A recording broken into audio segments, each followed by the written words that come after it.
자, 오늘은 그 삼성전자의 실적 분석부터 좀 하고 가도록 하겠습니다. 자, 반도체가 어떻게 될 것인가? 뭐 여러 가지 얘기 있는데 일단 삼성전자가 바라본 앞으로의 반도체 IT 쪽 어떻게 될 것인가? 간략간략하게만 짚고 넘어가자고요. 찬송가 첼로가 괜찮았습니까? 내일 또 한번 첼로하고 피아노 합주곡인데 굉장히 듣기가 좋네요. 노래 음악이 가을날 밤에 듣기엔 정말 너무 좋다. 이문세의 아까 강화문 연가도 그렇고 굉장히 듣기가 좋았습니다. 내일 또 한번 듣도록 하겠습니다. 삼성전자의 그 스마트폰 영업이익이 3조 육박했다. 반도체 부진을 메웠다. 수익 큰 디램과 낸드는 불황을 아직도 지속하고 있다. 반도체가 불황이었다. 반도체 영업이익 3조 정도였다. 3조 정도. 3분기째 내리막이다. 노트 10 등 스마트폰이 선전을 했고 영업이익은 전분기보다는 17.9% 올라갔다. 디스플레이도 좀 좋아지고 있다. 이런 내용이네요. 그런 내용입니다. 그래서 대충 뭐 그렇다라는 것 정도만 아시면 되겠죠. 영업이익에서 가장 큰 부분을 차지한 반도체 영업이익이 16년 2분기 이후, 그러니까 요게 다 우리나라의 경기의 고점하고 딱 맞아떨어지죠. 16년 2분기년 지금 이제 2016년 17년 9월달부터 경기가 고점을 찍고 내려가기 시작했는데, 반도체 같은 경우에는 그보다 한 1년 정도 전에, 1년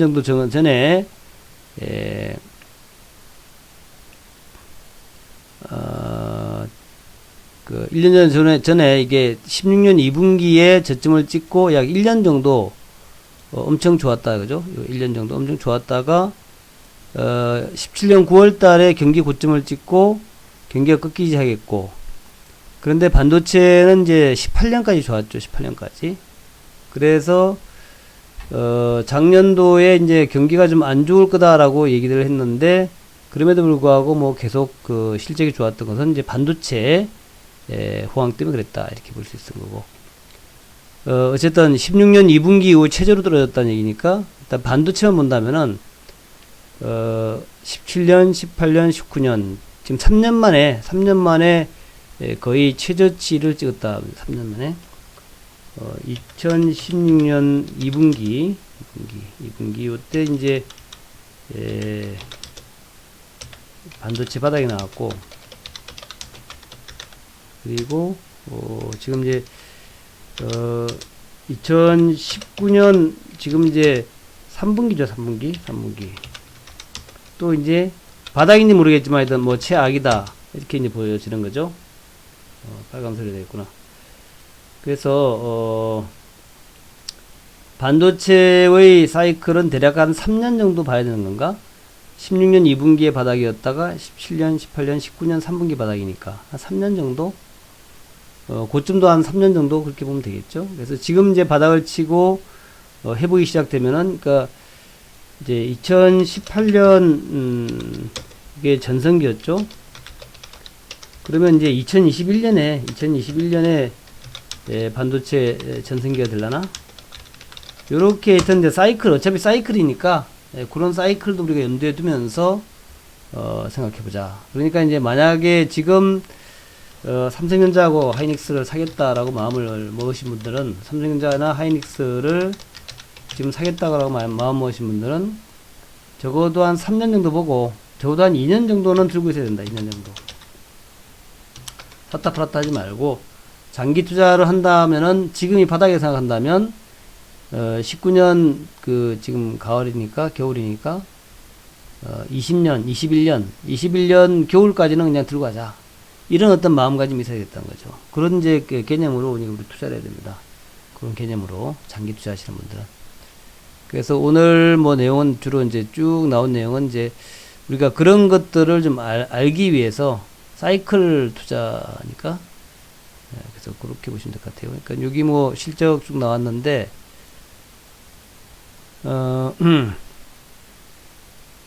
영업이익이 이제 17조 5,700억. 그러니까 18년 3분기가 17조였는데 10조, 6조, 6조, 7조 이렇게 됐다는 얘기죠. 그러니까 이제 찍고 이제 올라간다면 또 쭉 좀 올라가겠죠. 예, 쭉 올라갈 텐데 지금 이제 그 실적 전망을 보니까 내년도까지도 그렇게 크게 좋아지는 건 아닌데 내년 한 3분기 되면 좀 많이 좋아진다. 그러니까 내년에 1, 2, 3분기까지는 아직까지 그냥 그저 그런 정도. 그러니까 지금 삼성전자 사가지고 당장 주가가 크게 올라간다라고 보지 말고 내년 3분기 때 정도부터 이제 좀 좋아지니까 주가가 뭐 내년에 삼성전자 주가가 이렇게 많이 올라가지는 않을 것 같다. 바닥 치고 지금 이제 좀 올라왔는데 이미 상당 부분 올라온 부분이 있기 때문에 좀 기다려야 된다. 이거 하이닉스 마찬가지다.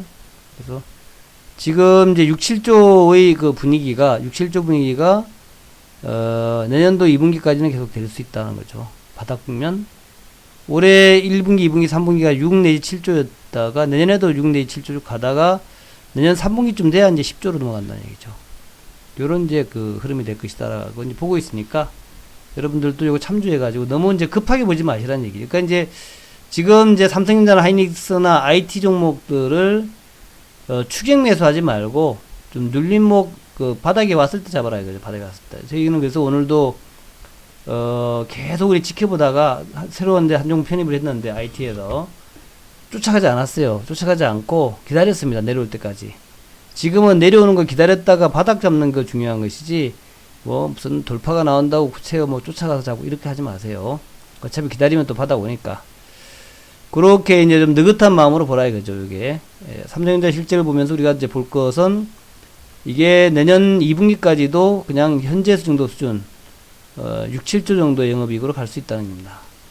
그래서 그런 이제 조금 이제 IT에 대해서 약간 바닥은 바닥인데 약간 보수적으로 보라는 얘기, 보수적으로.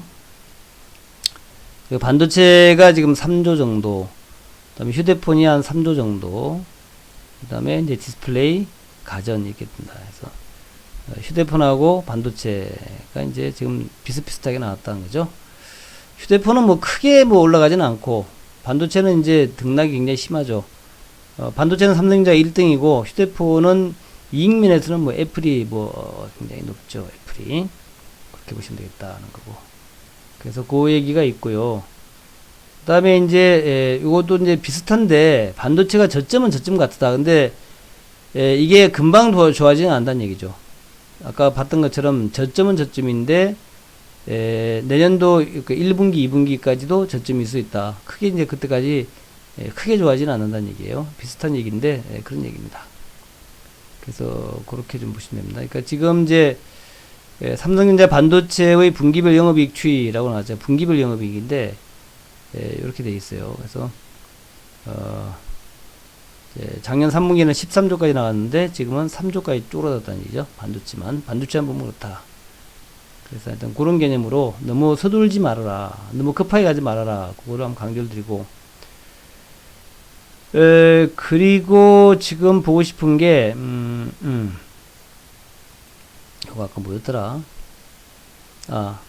그래서 요것도 비슷한 얘기입니다. 디램 가격 3개월 만에 다시 하락하고 있다는 얘기예요. 낸드는 회복세다. 그러니까 얘기 뭐냐면은 반도체에 대해서 너무 성급하게 보지 말아라는 얘기예요. 성급하게 가격이 올라가지 않는다는 얘기죠.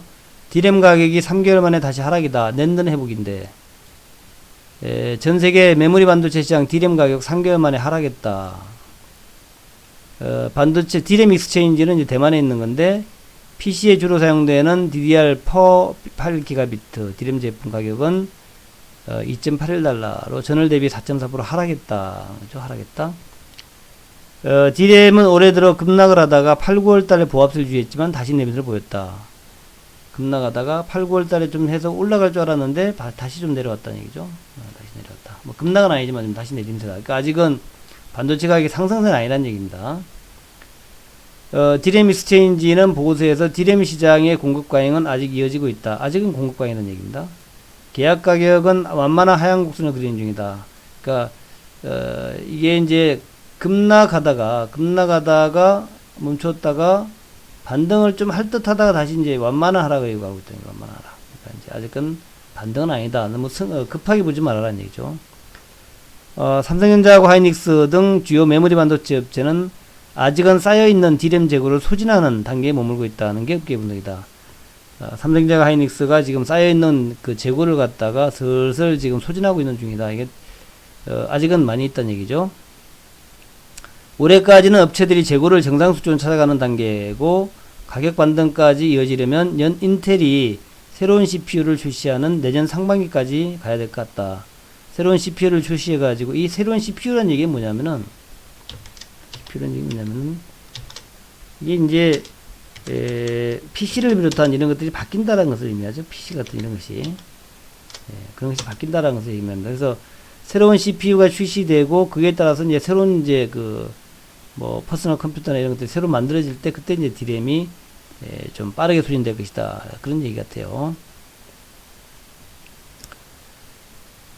실적 발표 컨퍼런스콜에서 D램 재고가 큰 폭으로 하락했다면서 내년 상반기 정상화될 것이다. 그러니까 내년 상반기까지는, 이 얘기는 이제 내년 상반기까지는 빠르게 정상화되지는 않고, 재고가 내년 상반기까지 서서히 소진되면서 이제 재고 소진이 다 되고 나면은 내년 상반기 어느 시점, 뭐 4월이 될지 5월이 될지 6월이 될지 아니면 7월이 될지, 그때쯤부터 경기의 회복세랑 맞물려서 생각해야 될 것이다. 그죠? 하이닉스는 3분기 실적 발표 당시에 D램 재고가 내년 말까지 지속해서 조금씩 감소할 것이다.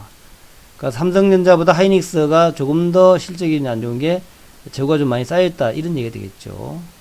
그래서 물론 이것이 미중 간의 무역 갈등이나 이런 건 다 관계되어 있습니다. 미중 간의 무역 갈등이 빨리 이제 해소가 되면은, 경기가 좀 회복이 되면, 경기가 전체적으로 회복세를 보이면은 마찬가지로 D램도 빨리 회복이 되겠죠. D램도. 그래서 그런 이제 여러 가지 상황들이 맞물려 있다는 거죠. 세계 전체의 경기 회복이 좀 늦으면은 이런 것도 조금 더 늦게 회복될 수 있다. 어쨌든 낸드의 회복세는 조금 빨랐다 그래요. SSD라든가 드라이브에 사용되는 낸드 플래시 128GB MLC 제품 가격은 4.31달러로 한 달 전보다 4.9% 올랐다. 근데 그 이유가 옛날에 도시바 메모리의 키오시아의 정전에 따른 가격 상승 효과가 뒤늦게 발생한 것으로 분석을 했다는 얘기예요. 그래서 아직까지 낸드 플래시도 본격적인 상승이다라고 얘기하기엔 좀 빠르다. 그렇게 이제 보시면 되겠다. 우리나라는 이제 반도체 공화국 아닙니까? 반도체 공화국. 반도체가 워낙 수출에서 차지하는 비중이 커요. 그래서 항상 반도체 삼성전자 하이닉스를 우리가 조심해서 봐야 되고, 또 시가총액도 가장 크지 않습니까? 그래서 잘 봐야 된다는 거죠. 자, 그리고 또 하나 이제 우리가 또 주목해야 될 게, 오늘 발표된 지표를 봐야 됩니다. 지표가 오늘 또 중요한 게 또 발표가 됐어요. 그래서 그거를 또 보고 가야겠다. 9월달에 지표들이 나왔어요. 9월달에 강공업 생산 2.0% 증가했다. 그러니까 강공업 생산이 2.0% 증가했는데, 요게 이제 예상 컨센서스를 상회했다는, 예상보다 좋았다는 얘기입니다. 이게 중요해요. 그리고 경기 동행지수하고 선행지수가 횡보를 보이고 있다. 요거는 경기가 바닥 다지는 거 아니냐, 이렇게 해석할 수 있다는 거죠. 경기 동행지수하고 선행지수가 지금 횡보를 하고 있는데, 경기가 이제 장기간 경기가 하락을 하다가 이제 바닥을 다지는 모습이다, 이렇게 이제 볼 수 있다는 거죠. 그래서 이제 통계지표들이 그렇게 나온다. 통계청의 19년 9월달 산업활동량에 따르면 강공업 생산은 107.3이다. 지난 8월보다 2.0% 증가했다는 거죠. 약간 좋아졌다는 겁니다. 그래서 요거는 시장의 전망치를 웃도는 수준이라는 거죠. 전문가들은 0.1% 감소를 예상했죠. 0.1% 감소를 예상했는데, 0.1% 감소를 예상했는데, 2.0% 증가니까 요건 그래도 꽤 좋은 거예요. 꽤 좋은 부분이죠. 그래서 그렇다라는 거. 광공업 생산. 근데 여기서 이제 반도체 얘기가 또 나옵니다. 그래서 보면은 이제 통신과 방송 장비 이쪽은 좀 부진했고, 반도체가 부진했고, 근데 기계 장비하고 자동차가 좋았다 가죠. 기계 장비, 자동차 좋았다. 반도체 부진에 대해서 김보경 과장은 메모리 반도체는 감소한 것 같지 않은데 시스템 반도체가 조금 감소했다. 시스템 반도체. 하여튼 그렇다는 거고. 그러니까 하여튼 반도체가 지금 아직은 바닥 완만한 하락을 보이고 있으면서 이것이 아직 상승 전환하지 않았기 때문에 반도체가 상승 전환하게 되면 강공 생산도 늘어나고 여러 가지 이제 효과가 있을 것이다라는 거예요. 또 제조업 출하하는 기계 장비하고 반도체 전자부품에서 플러스를 보였고, 그다음에 석유 정제 이쪽은 이제 유가가 내려가면서 또 비금속 광물 이런 쪽 마이너스였다. 통신 방송 장비도 그랬다. 그래서 뭐 자세히는 안 봐도 될 것 같고요. 그래서 쭉 그렇고 그렇다 하는 거. 그래서 그렇다. 그리고 이제 중요한 게 설비 투자인데, 물론 이제 우리나라는 소비나 설비 투자보다도 우리나라는 우리나라 특징이 그래요. 우리나라는 이제 인구가 5천만. 내수의 기업 효과가 좀 크지 않습니다. 크지 않아요. 크지 않기 때문에 사실은 이제 투자나 소비는 물론 영향을 미치지만 상대적으로 효과가 작습니다. 경기 진작 효과가 작단 말이죠. 역시 크게 영향을 미치는 것은 수출입니다. 수출. 우리나라 거의 뭐 대외 의존도가 워낙 높기 때문에, 그래서 미국하고 중국 경기가 좋아지면 좋아집니다. 다시 얘기하면 수출이 늘어나면 우리나라는 경기가 좋아져요. 다시 얘기하면 경상수지의 흑자가 유지되면 주식시장은 올라갑니다. 또 경상수지 흑자가 큰 폭으로 증가하면 시장이 올라가요. 왜냐하면은 돈이 많이 들어오잖아요. 돈이 해외에서 국내로 많이 유입이 되잖아요. 유입이 되면은 이게 뭐를 올리겠습니까? 부동산하고 주식을 올리는 거예요. 주식과 부동산을 올리는 겁니다. 쉽게 생각하면 그렇게 하면 돼요. 경상수지 흑자라고 하는 것은 돈이 이제 많이 들어온다는 얘기 아닙니까? 국내로. 달러가 더 많이 들어와. 달러가 많이 들어오면은 그 돈으로 뭘 올라가겠습니까? 자산이 올라가야 될 거 아니에요. 자산이 주식과 부동산이니까 자산과 부동산 가치가 올라간다. 이렇게 보시면 돼요. 쉽게 생각하면은. 그래서 우리나라는 수출, 또 경상수지 흑자, 그리고 그것이 재테크에 직접 영향을 미친다. 이렇게 이제 우리가 생각하시면 아주 쉽죠. 그렇다는 얘기죠. 그리고 뭐 건설 기성이라든가 설비 투자 이런 얘기 있었고, 건설 선행지표 객인 건설 수주가 24.7% 증가했다. 요것은 조금 경기에 좀 긍정적 요인이 되는 거죠. 선행지표 상승에 긍정적 요인이 된다. 그래서 선행지수가 올라간 이유는 건설 수주액이나 기계류 내수출하 등 투자지표의 증가폭이 커서 그 영향으로 0.1포인트 오른 것이다. 동행지수와 선행지수가 등락을 거듭하는 데 대해서는 최근의 하락 추세보다는 횡보하는 모습이 보이고 있다.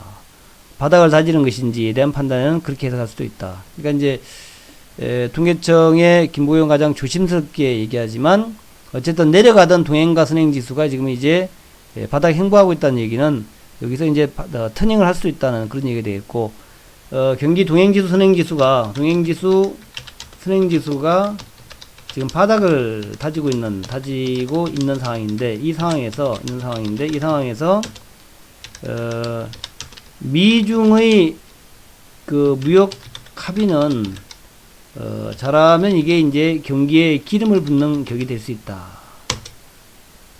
동행지수, 선행지수가 바닥 다지고 있는 상황에서 미국과 무역 합의가 잘 돼가지고 수출이 그러니까 글로벌 경제가 좀 좋아지기 시작하고 무역이 좀 늘어나기 시작한다면 그것은 한국 같은 나라에는 아주 굉장히 좀 민감한 어떤 영향을 미칠 수 있다. 이렇게 보시는 거죠.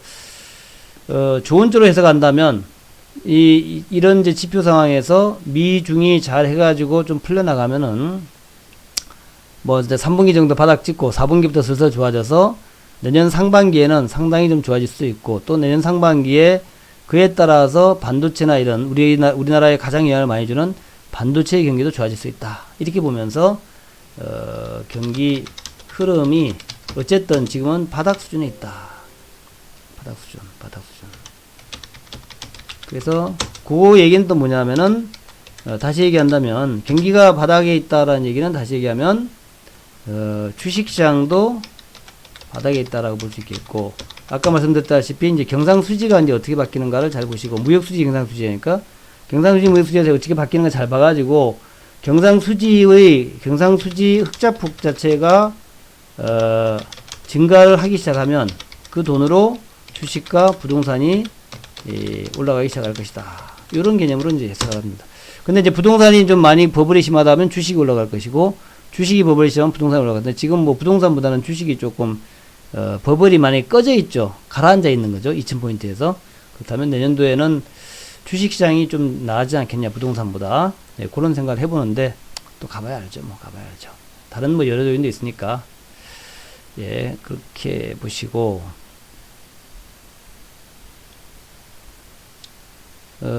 그거를 제가, 그 다음 요 뉴스는 제가 거의 다 설명을 드린 내용이에요.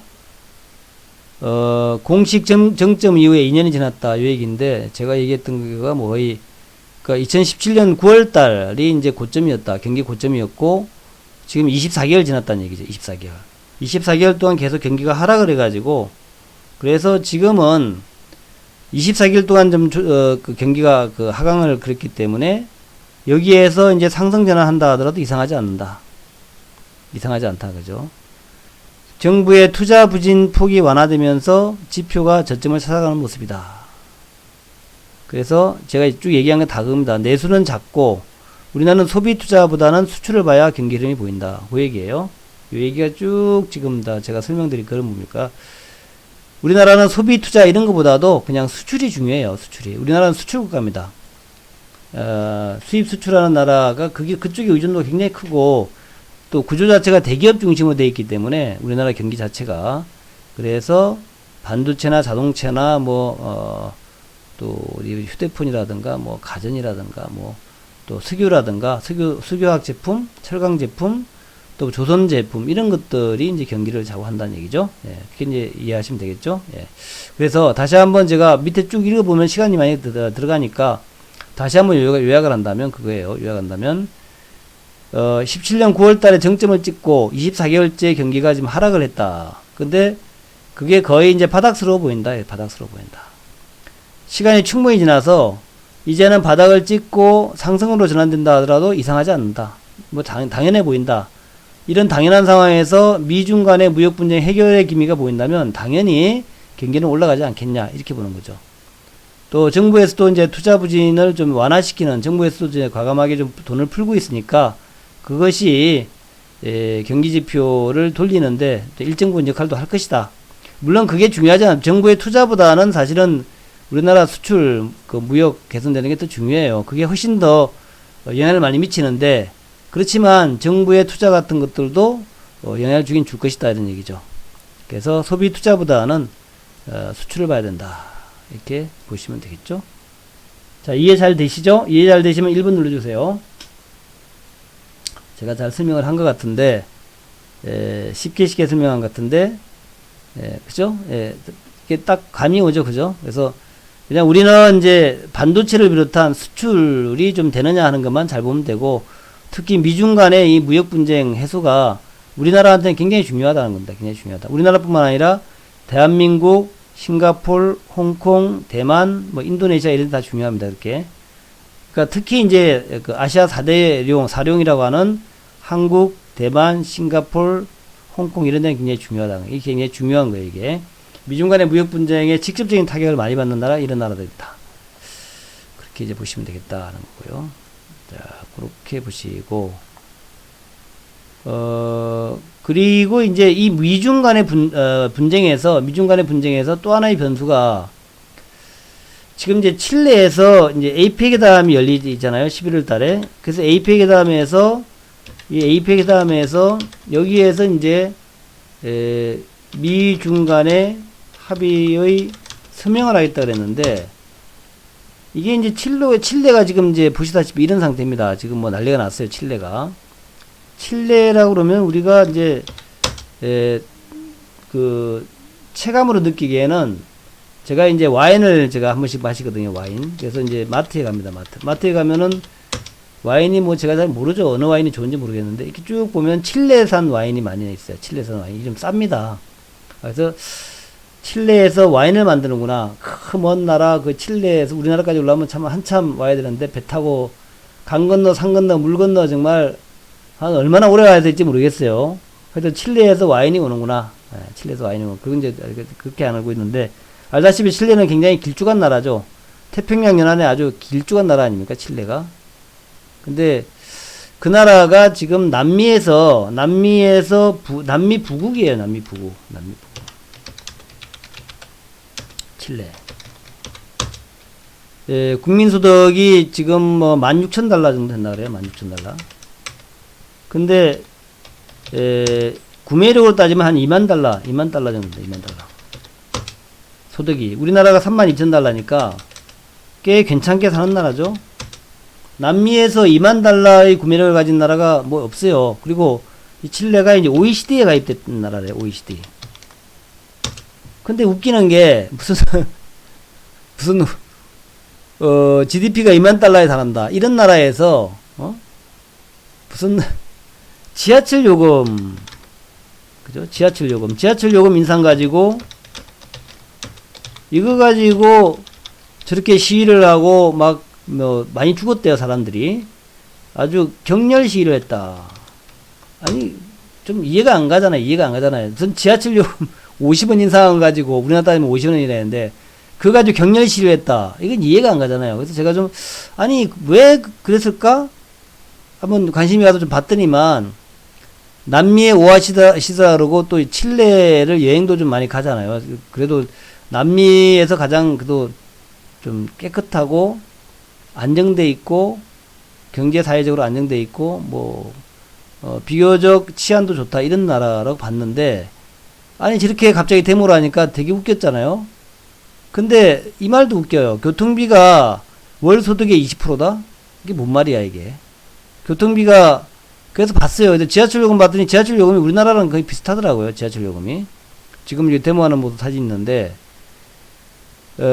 지하철 요금의 그를 1228원 이게 싸지는 않아. 우리나라도 지하철 요금 1200원이잖아요. 근데 우리보다도 소득이 한 절반 정도보단 뭐 조금 높나? 그 정도 수준 나 1200원이면 지하철 요금이 싼 건 아니야. 그러니까 50패스 그러니까 30패서 50원 때문에 저렇게 시위를 한다는 게 말이 안 되는데 알고 보니까 이 나라가 굉장히 빈부격차가 큰 나라더라. 빈부격차가. 그 최저임금이 한 달 최저임금이 48만 원 정도래요. 50만 원이 안 되는 거야. 최저임금이. 또 월소득이 64만 원 이하인 노동자가 절반이 넘는다 그래요. 그러니까 이 나라는 뭘 잘못 생각한 거지. 그러니까 빈부격차가 심하다 보니까 이 가난한 사람들의 그 불만이 엄청 쌓여 있는 거야. 엄청 쌓여 있는 거. 이런 나라들은 폭동이 일어나기 쉽답니다. 폭동이 일어나기 쉽대요. 우리가 이제 사회안전망 얘기하잖아요. 사회안전망 얘기를 많이 하는데 그 사회안전망은 어찌 보면은 가난한 사람들한테 니네 왜 열심히 일 안 해? 열심히 일 안 하니까 가난하게 살지. 이렇게 얘기할 수 있는데 그렇게 얘기하는 것은 이 상황 자체를 굉장히 잘못 보는 상황이다. 우리 이제 조금 이제 살만한 사람들은 야, 니네 열심히 일하지 않으니까 못 사는 거 아니냐 이렇게 얘기할 수 있는 거거든요. 근데 그런 것들이 여기 그 칠레의 폭동도 그런 것들이 이제 원인이 돼서 아마도 발생한 것 같아요. 그래서 여기 있습니다. 후안 안드레스 폰테인 경제부 장관이 돈을 더 내기 싫으면 일찍 일어나면 된다. 이런 얘기를 했대요. 그러니까 좀 일찍 오면은, 그러니까 조금 이런 시간에 가면은 좀 싸대요. 근데, 이런 시간에 일어나지 못하는 사람도 있을 거란 말이죠. 돈을 더 내기 싫으면 일찍 일어나면 된다. 우리나라도 지금 뭐, 젊은 친구들이 2잡이니, 뭐, 3잡이니, 뭐 이런 얘기 많이 하잖아요. 자기 직장 갔다 와가지고 또 야간에 뭐, 아르바이트라 또 나가, 이런 친구들이 꽤 많대요. 이런 사람 듣기에는 돈을 더 내기 싫으면 일찍 일어나면 된다. 이런 말은 굉장히 상처를 주는 말이라는 얘기죠. 그래서, 이건 정치인들이 참 잘못했다는 사회안전망이라는 게 그렇게 필요한 거예요. 사회안전망이라는 것이 니네들 열심히 일하면 돈 벌 수 있는데 열심히 일하지 안 하니까 돈 못 버는 거야. 이런 식으로 얘기해서 안 된다는 거죠. 가난한 사람들이, 폭동을 일으키지 않게끔 관리하는 게 필요하다는 거죠. 그 관리는 뭡니까? 나눠주는 거예요. 나눠주는 거. 제가 어제 차이나는 클래스 차이나는 클래스에서 이거 뭐 중간에 봤습니다. 차이나는 클래스 중간에 봤는데 독일은 말이에요. 독일이 68년도부터 대학 등록금을 무료화 시켰대. 무료화. 대학 등록금 없애버렸대요. 그 대학 등록금 왜 없어졌냐 하는 거 보니까 어떤 대학생이 헌법소원을 냈대. 헌법소원을. 그러니까 대학생 등록금을 내는 것이 불법이다. 이렇게 헌법소원을 낸 거야. 근데 대법원에서 불법으로 판시를 했대. 불법으로 대학 등록금 내는 것이 불법이다라고 판결을 했대. 판결. 그래서 그때부터 대학 등록금이 없어졌대요. 무슨 얘기냐면은 유럽은 세금을 많이 걷어줍니다. 유럽은 세금을 많이 걷어요. 많이 걷어서 걷은 것만큼 그것을 돌려줍니다. 미국은 그렇지가 않죠. 미국은 세금을 적게 걷어서 경제를 활성화시키는 이런 이제 정책이죠. 그래서 그게 이제 유럽하고 미국하고 차이예요. 유럽은 세금을 되도록 많이 걷어가지고 그것을 그만큼 돌려줍니다. 그러니까 국민들이 세금 많이 내는 것에 불만이 없대요. 독일도 그렇고, 스웨덴도 그렇고, 핀란드도 그렇고, 그렇게 한다 그럽니다. 근데 미국은 그렇게 하지 않죠. 오히려 세금을 적게 걷어가지고 경제가 돌아가게끔 만드는 게 이제 미국식이죠. 그러니까 영미식하고 유럽식하고는 그게 다 차이가 나는 거예요. 그렇고, 하여튼 그런 것이 이제 굉장히 차이 난다는 거죠. 유럽과 미국의 차이. 또 유럽은 또 이런 것도 있다. 어제 그 차이나는 클래스 보니까 유럽은, 특히 독일은 이사회의 절반을 노동자들이 이사회를 차지하고 있대요. 노동자들이. 이사회의 절반을 노동자가 가지고 있다는 거죠. 그러니까 노동이사가 절반이라는 절반. 그러다 보니까 노사분규가 거의 없답니다. 노사분규가. 특히 이제 위기가 발생하면 임금을 깎아버린대. 임금을 스스로 깎는다 이거죠. 그래서 요것이 이제 독일의 경쟁력을 강화시킨 요인이다 그래요. 그러니까 물론 미국적인 부분하고 또 유럽적인 부분이 좀 차이가 있는데 독일 같은 부분하고 이제 미국과의 차이는 물론 있는데 다들 이렇게 하나의 경쟁력을 가진 어떤 하나의 어떤 그 제도가 있더라는 거예요. 제도가.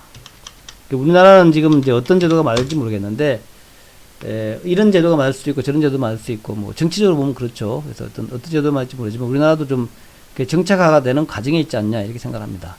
어쨌든 칠레 사태를 보면서 칠레의 문제는 뭐였나를 봤는데 결국 사회 안전망 구축에 그동안 등한시했다 하는 것이 이제 이런 이제 격렬 시위 방화 약탈의 이유가 됐다는 것. 우리나라도 그래서 조금 이제 우리나라도 굉장히 중요한 위치에 있기 때문에 정치하시는 분들이 이 사회 안전망에 대해서 그러니까 노동자들이 폭동을 일으키지 않게끔 그렇게 잘 관리하는 게 필요하지 않겠나 이제 그런 생각을 좀 해봤습니다.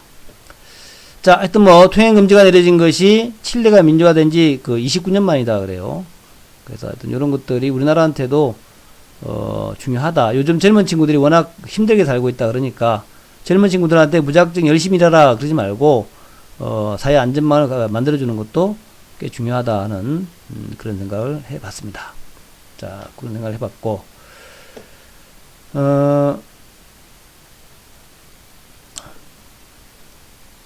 그 다음에 이제 오늘 북한 뉴스를 좀 봐야죠. 단거리 발사체를 또 발사를 했어요. 단거리 발사체. 그래갖고 요즘 하도 북한이 이런 거 많이 하니까 신경도 안 씁니다. 신경도 안 쓰지는데 어쨌든 간에 두 발을 쐈는데 비행거리는 370km, 고도는 90km였다 그래요. 그래서 요즘은 이제 하도 자주 쏘니까 관심도 안 가죠. 안 가지는데 그렇다라는 거. 그래서 그에 대해서 좀 설명한 게 있네요. 설명한 게. 어제는 이제 조문을 보내가지고, 남북 관계가 좀 풀리나 그렇게 생각했는데, 오늘은 다시 이제 미사일 쏴가지고 그게 아니다 하는 거. 그게 이제 나왔죠. 그래서 요거를 한번 보겠습니다.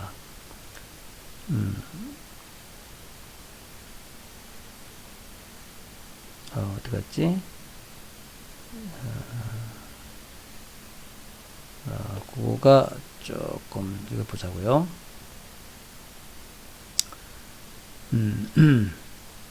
설명을 좀 잘 해놨던데 제가 보니까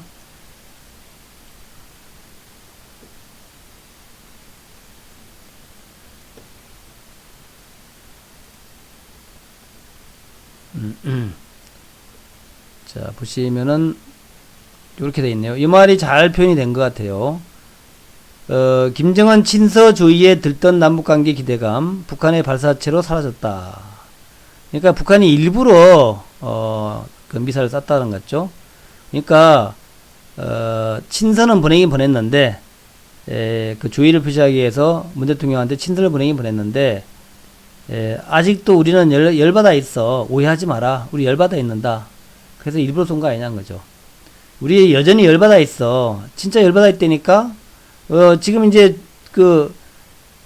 이제 그 조의를 보내는 것은 이건 이제 북한이 예의를 가진 나라니까 조의를 보냈는데 하지만 그렇다고 우리가 화가 풀린 거 아니야 하면서 발사체를 쏘면서 이제 우리 아직도 화났어 하는 것을 갖다가 이제 나타낸 그런 부분이라고. 여전히 화났다 이거야. 북한 화나 있으니까 빨리 뭐 하랍니까? 북미 간의 대화를 갖다가 좀 성사시켜라. 성사시켜라. 한국이 노력을 하든 아니면 미국이 노력을 하든 어쨌든 우리는 올해 말까지 했던 기어코 북미 간의 협상을 마무리해야겠다. 협상 마무리는 뭡니까? 제재 해제를 받아야 되겠다. 제재 해제를 받아내야겠다.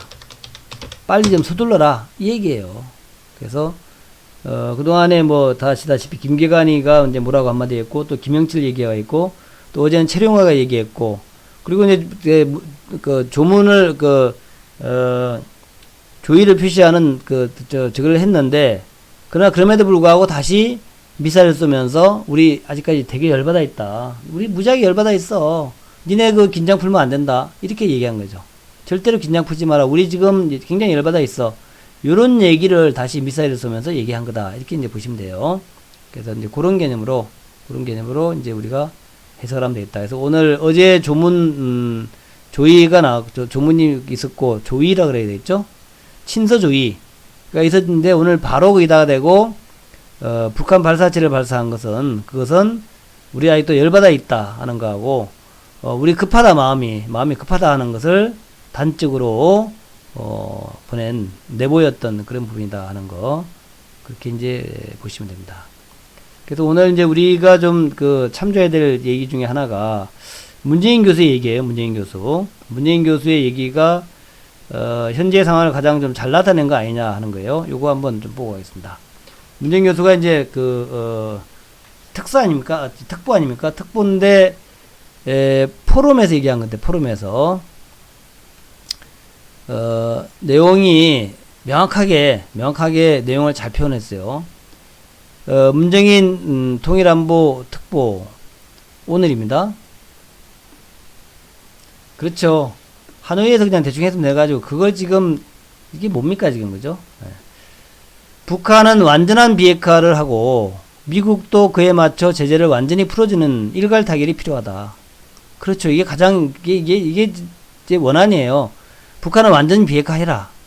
그리고 미국은 완전히 제재 해제를 해라. 그런 일괄 타결이 필요하다. 지금 그겁니다. 그죠? 그거예요. 이게 가장 중요한 것 같아. 트럼프 대통령도 내년 대선에서 당선돼야 되고, 그렇잖아요. 그죠? 내년에 트럼프 당선돼야 되죠. 김정은도 국민의 불만을 잠재워서, 경제를 좀 만들어야 되고, 그렇잖아요. 둘 다 그렇잖아요. 둘 다 간절한 필요가 있는데, 왜 이걸 못하냐, 이거지. 완전한 비핵화와 완전한, 제재 해제, 이거 왜 못해? 할 수 있는데. 우리는 최소한의 핵억지력 구축을 위해서 한미동맹이 필요로 하지만 거기에 안주하다 보면 항구적 평화가 어렵다. 문재인 정부는 안보 불안을 넘어서기 위해서 피스키핑을 넘어서 피스메이킹을 해야 되겠다. 그러니까 이 얘기는 또 좀 나가서 그런 얘기입니다. 그래 미국의 핵전력을 갖다가 핵전력을 한반도에서 없애버려. 철수해. 한반도에 철수하고 그리고 북한의 핵도 없애버려. 이런 얘기예요 지금. 이게 이제 피스메이킹이라는 얘기가 그겁니다. 피스메이킹.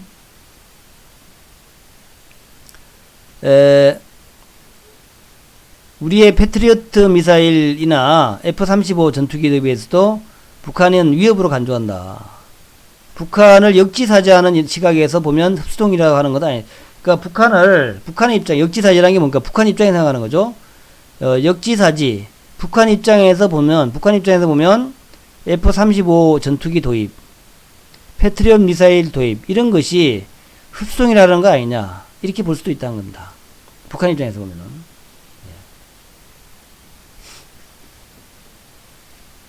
그래서 현재의 평화 유지와 만들기 전략이 모두가 불완전한 평화 관리에 불과하다.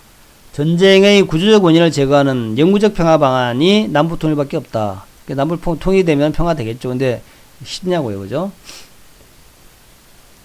그래서 또 뭐 소통일부 차관도 뭐라고 얘기했고, 그래서 협상의 핵심은 역지사지라는 것을 잊으면 안 된다. 역지사지라는 얘기는 상대방 입장에서 생각해보자는 거죠. 상대방 입장에서. 그래서 북한은 우리가 소유하는 국가가 아니며 협상의 상대다. 우리의 소유 국가가 아니라는 얘기죠. 문재인 대통령의 평화경제 전략, 한반도 평화 프로세스를 지켜나가자 이런 얘기를 했고, 하여튼 뭐 그런 얘기를 했는데, 어쨌든 오늘 문정희 교수의 얘기는 완전한 핵을 없애고, 완전히 제재도 없애자. 그것만이 빠르게 평화를 정착하시는 방법이다. 이건 상당히 의미 있는 말이다 생각합니다. 현재 시점에서 아무것도 진행이 안 되고 있는데, 아무것도 안 하고 있는데, 결국 11월 달에 무엇인가 돼야 될 것이다. 11월 달에. 저렇게 김정은이가 굉장히 좀 이제 조바심을 내고 있다는 거예요.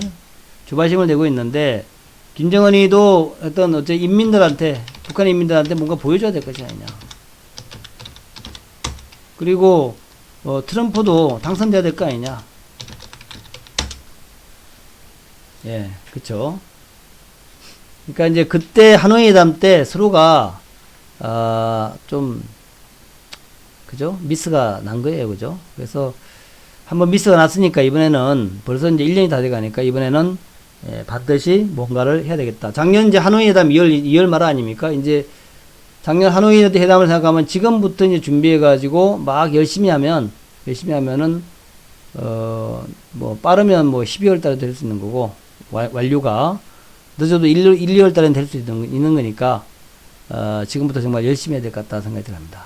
그래서 지금 그 일정 때문에 초조한 것 같아요, 김정은이가. 네. 예. 지금 이제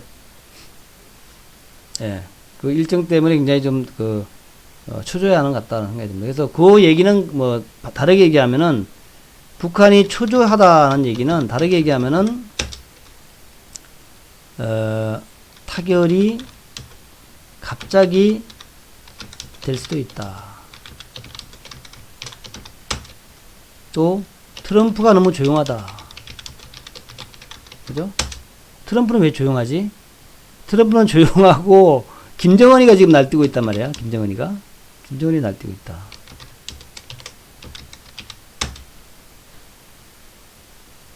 그죠? 트럼프는 조용하고, 너무 조용해. 트럼프는 아무 얘기도 안 해. 근데 김정은이가 막 날뛰고 있어.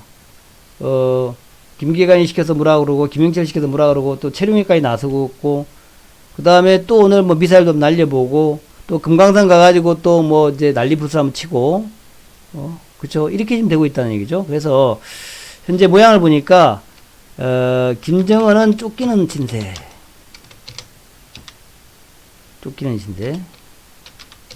네, 쫓기는 신세. 왜냐하면 이제 약속한 게 있으니까. 그죠? 북한 주민들한테 약속한 게 있으니까 쫓기는 신세가 됐고, 상대적으로 이제 트럼프는 몰아가는 모양이 됐어요. 몰아가는 모양. 그래서 결국 이제 트럼프가 결단을 내리는 것만 남아 있는데, 그것을 우리가 그냥 트럼프 입장에서 우리의 이제 주식들, 남북 경협주 하시는 분들은 이렇게 보자고요. 트럼프가 김정은을 몰아가듯이 그런 입장으로 슬슬 그냥 김정은을 몰아가겠다는 감각으로 이렇게 기다리면 되지 않겠냐 생각이 듭니다. 예. 그렇게 보시면 될 것 같아요. 그래서 이게 이제 김정은이가 백악관으로 갈지 아니면 트럼프가 평양으로 갈지 모르겠어요. 김정은이가 트럼프 평양에 와라는 것을 이미 여러 번 초대를 했었고, 근데 갈라 그러면은 조건이 있잖아요. 트럼프가 평양에 간다면은 김정은이가 완전히 손을 들어야 돼. 항복 이렇게 나와야 됩니다. 그래가지고 우리 핵을 갖다가 전부 넘길게, 이게 나와야 돼요. 이게 나와야 됩니다. 그래야만 이제 트럼프가 개선 장군이 돼가지고 평양에 갈 거 아닙니까? 그죠? 근데 그게 이제 쉽지가 않겠죠. 그러다 보니까 지금 김정은이는 어째 핵을 안 넘기고 어떻게 좀 방법이 없을까? 그래서 지금 계속 김계관이 동원하고 김영철도 동원하고 최룡해도 동원 이렇게 하고 있는 거고. 그리고 또 한 가지는 여러 번 강조하지만 새로운 길이라는 것은 없어요. 새로운 길, 이건 없어. 지금 그 옛날하고 달라가지고 중국이나 러시아나 북한 말 안 듣거든요. 꼼짝도 안 해.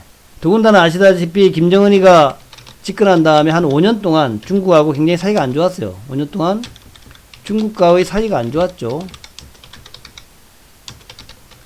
그리고 북한은 뭐 외국 군대가 들어와 있는 것도 아니잖아요. 그죠? 예, 외국 군대가 들어와 있는 것도 아니고, 우리는 이제 동맹국가지만 북한은 비동맹국가예요. 북한은 비동맹국가.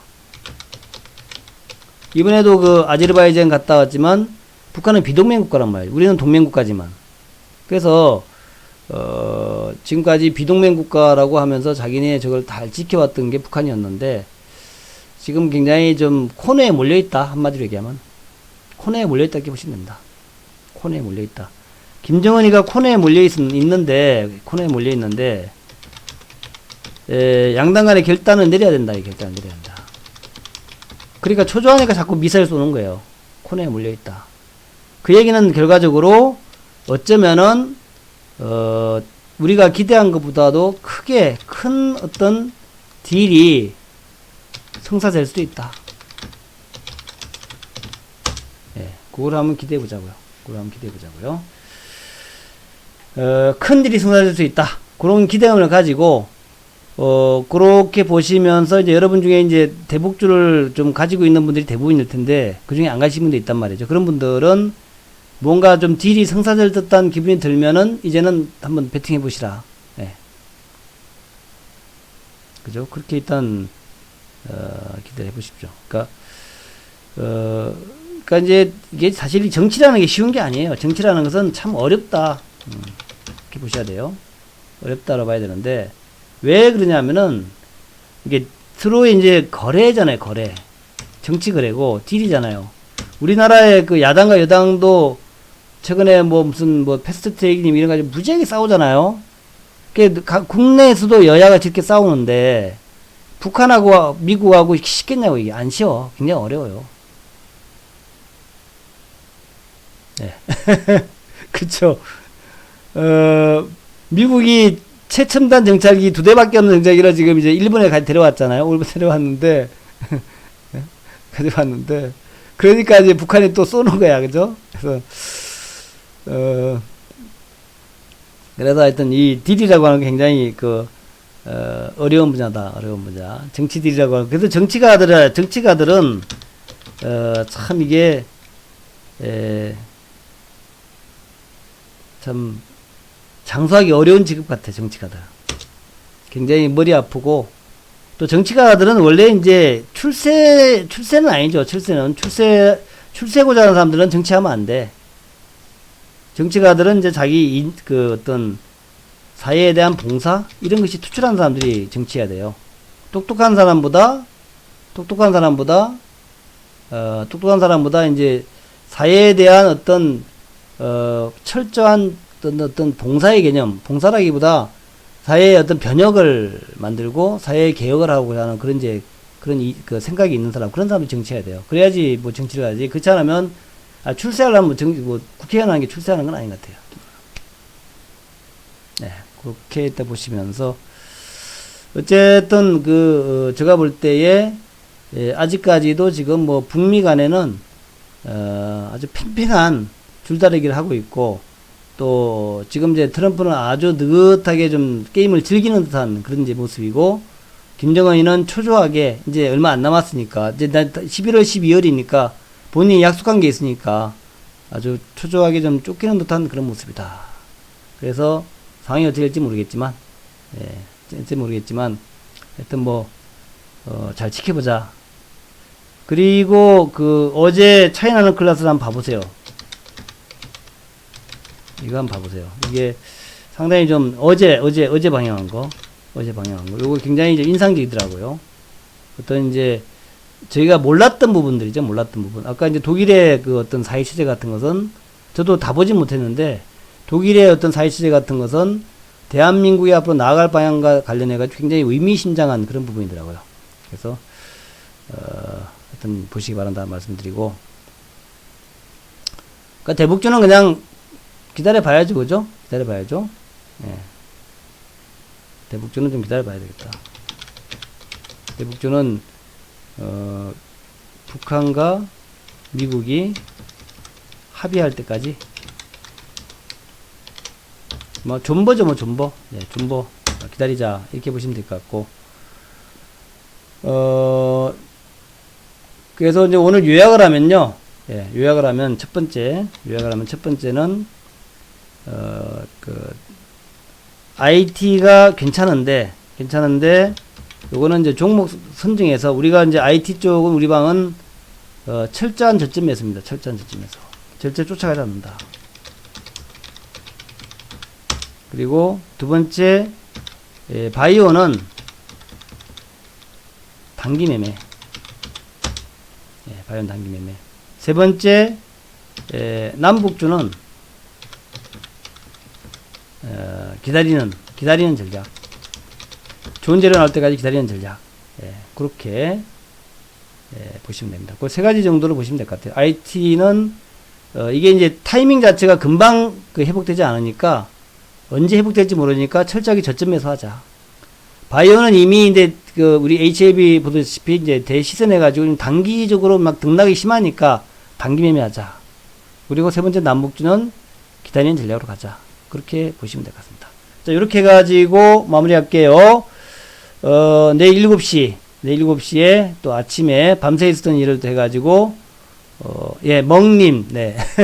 제가 누군지 대충 알 것 같습니다. 네. 하여튼, 감사합니다, 멍님. 어쨌든, 내일 아침 이제 7시에 다시 제가 좀 정리해서 다시 말씀드리도록 하겠고, 밤새 있었던 일들은, 하여튼 오늘 쭉 제가 정리를 해봤는데, 경기에 관련된 것들, 또 반도체 IT에 관련된 것들 너무 서두르지 말자. 또 바이오는 이제 대시세가 HLB 이후에 좀 등락이 아주 심해지기 때문에 그런 좀 단기 매매만 하는 전략으로 하고, 장기주들은 또 장기로 가져가야 되죠. 제가 이제 여러분한테 얘기하는 바이오 장기주 있지 않습니까? 그런 것들은 또 장기로 가져야 되고, 그리고 남북주는 아직까지 기다리는 전략으로 그렇게 가시면 되겠다. 그렇게 보시면서 좋은 밤 보내시고요. 밤새 또 좋은 뉴스가 나오기를. 가입 전화번호요. 1599-070 전화하시면 되는데. 그리고 뭐더라, 우리 가입 전화 까먹었다 저도. 가입 전화번호가 그쵸. 제가 광고를 한 지가 꽤 오래돼 가지고 또 잊어버렸네, 전화번호. 가입 전화번호까지만 말씀드릴게요. 제 가입 전화번호가 있는데, 파트너스로 들어가가지고,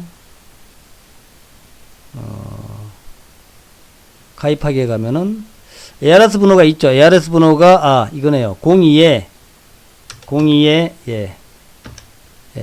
3490에, 4484. 일로 가시면 ARS 바로 들어온다. 02340-4484. 일로 하시면은, ARS 저가 바로 가입돼요. ARS 번호. ARS 가입이 바로 됩니다. 자, 02340-4484로 하시면 되겠고, 그 다음에 뭐 웹으로 가입하시면 여기서 그냥 바로 가입하시면 되고요. 웹으로 가입하시면. 그리고 이제 여러분들, 방송 창에서 보면 이 왼쪽 아래 보면 뭐 그 돌아가는 거 있죠? 그쪽으로 가입하셔도 되고요. 이쪽에 있든가, 이쪽에 있든가. 네. 예, 오랜만에 좀 광고를 제가 했습니다. 예. 그쪽 해가지고 가입하셔도 되고, 그렇습니다. 자, 오늘 목요일인데 주말에는 되게 좀, 북한 관련된 좋은 재료들이 좀 나오지 않습니까? 그래서 또 주말에 뭔가 좋은 어떤 결말이 또 나오기를, 기대 한번 해보겠고, 오늘 그 미사일까지 쏘는 거 보니까, 김정은이가 지금 굉장히 좀 급하긴 급한 모양이에요. 급하니까 분명히 뭐가 있을 겁니다. 예, 감사합니다. 좋은 밤 되시기 바랍니다. 녹화된 것은 올려놓을게요. 예, 유튜브에도 지금 같이 하고 있으니까 유튜브에도 녹화된 거 올려놓을게요.